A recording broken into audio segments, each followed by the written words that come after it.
Hi hello and welcome to Roy channel. இன்றைக்கி நம்ம ராய் சேனலில் ஒரு நேச்சுரல் ரெமெடி ஒன்று பார்க்கலாங்க.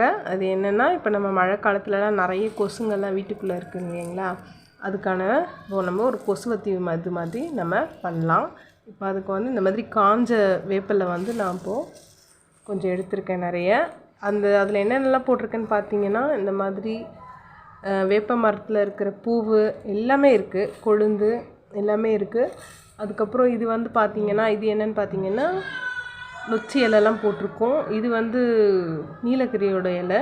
இது எல்லாமே சேர்த்து நான் மொத்தமாக ஒரு 4 கைப்பிடி அளவுக்கு இந்த மாதிரி வெயில்லையோ நிழல்லையோ வளர்த்தி காய வச்சுருக்கேங்க. இதுக்கப்புறம் பார்த்தீங்கன்னா, பச்சை கற்பூரம் எடுத்திருக்கேன், ஒரு 3 துண்டு பச்சை கற்பூரம். அப்புறம் வெண்குங்கிலின்னு இது சொல்லுவாங்க, நாட்டு மருந்து கடைகளில் கேட்டிங்கன்னா உங்களுக்கு கிடைக்கும். இப்போ அது ஒரு ஸ்பூன் எடுத்திருக்கேன். அதுக்கப்புறம் ப்ளஸ் சாம்பிராணியும் ஒரு 2 டேபிள் ஸ்பூன் அளவுக்கு எடுத்திருக்கேன். இப்போ இதெல்லாம் வச்சு நம்ம இதை எப்படி பண்ணுறதுன்னு பார்க்கலாம். முதல்ல நம்ம இதை இந்த காஞ்ச பொருளெல்லாம் ஒரு மிக்ஸி ஜாரில் ட்ரான்ஸ்ஃபர் பண்ணி நல்லா பவுடராக ஃபஸ்ட்டு தூள் பண்ணிவிட்டு வந்துடலாங்க. பாருங்கள் ஃப்ரெண்ட்ஸ், இப்போ இதை நம்ம வேப்ப இலை, நீலகிரி இலை, அந்த முட்டு கொழுந்து எல்லாமே போட்டு இப்போ இதை நல்லா அரைச்சி எடுத்துகிட்டு வந்துட்டோம். நல்லா அந்த மாதிரி ஃபைன் பவுடராக அரைச்சிட்டோம். இப்போ இது கூட நம்ம இந்த வெண்குங்கிலி, அப்புறம் சாம்பிராணி, பச்சை கற்பூரம்லாம் சொன்னேன் இல்லையா, அதெல்லாம் இப்போ நான் ஒரு கல் வச்சு நல்லா நுணுக்கி கொண்டு வந்துட்டோம். இப்போ இதில் நான் இதை ஆட் பண்ணிக்கிறேன். இது பார்த்திங்கன்னா வேப்பெண்ணெய். இது எல்லா மருந்து கடையிலையும் கிடைக்கும், அண்ட் ஆயில் ஸ்டோரில் கூட கிடைக்கும். இப்போ இதை எப்படி செய்யுதுன்னு பார்க்கலாம்.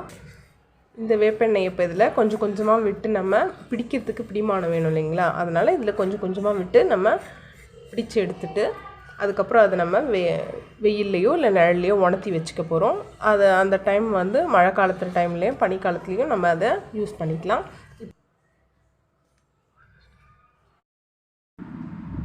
பாருங்கள் ஃப்ரெண்ட்ஸ், இப்போ நம்ம அதை பிசைஞ்சோம் இல்லையா, அந்த வேப்பிலை எல்லாம் எண்ணெய் எல்லாம் விட்டு அதை இந்த மாதிரி நம்ம அழகாக சின்ன சின்னதாக உருட்டி வச்சுக்கணும். நார்மலாக அந்த கம்ப்யூட்டர் சாம்பிராணி இருக்கும் பார்த்தீங்களா, அந்த மாதிரி மெத்தடில் நாங்கள் செஞ்சுருக்கோம். நீங்கள் உங்களுக்கு என்னென்ன ஷேப் பிடிக்குமோ நீங்கள் அந்த இதில் செஞ்சுக்கலாம். இதை 2 நாளைக்கு இப்போ நல்லா காய விடணும்.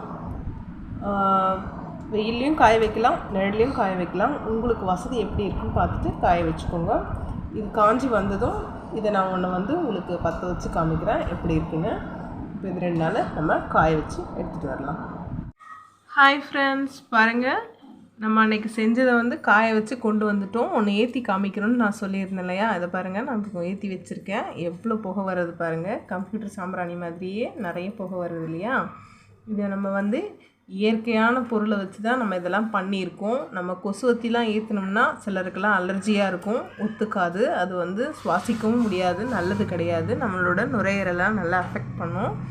இது நம்ம வேப்பிலை, நீலகிரி இலை, அந்த மாதிரியான மூலிகையெல்லாம் நம்ம போட்டு இதை பண்ணியிருக்கோம். இதை நம்ம இன்ஹேல் பண்ணாலும் நம்மளுக்கு ரொம்ப நல்லது. அதே மாதிரி கொசு, பூச்சி பொட்டு எதுவுமே வராது. இதை நீங்கள் செஞ்சு பாருங்கள் ஃப்ரெண்ட்ஸ். வீட்டில் எப்படி இருக்குன்னு எனக்கு கமெண்ட்ஸில் சொல்லுங்கள். தேங்க்யூ.